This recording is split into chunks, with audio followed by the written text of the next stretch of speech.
আসসালামু আলাইকুম। আমাদের এখানে সন্ধ্যা হয়ে গেছে, সন্ধ্যার লুকটা দেখেন।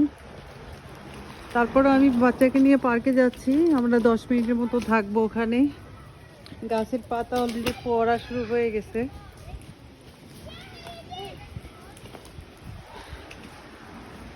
যখন প্রথম আমেরিকা আসছি একটা বছর কান্না করতাম, করছি যখন রাস্তা দিয়ে হাঁটতাম।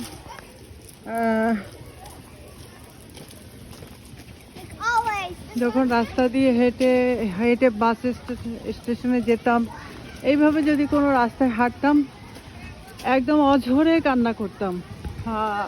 মানে খারাপ লাগতো।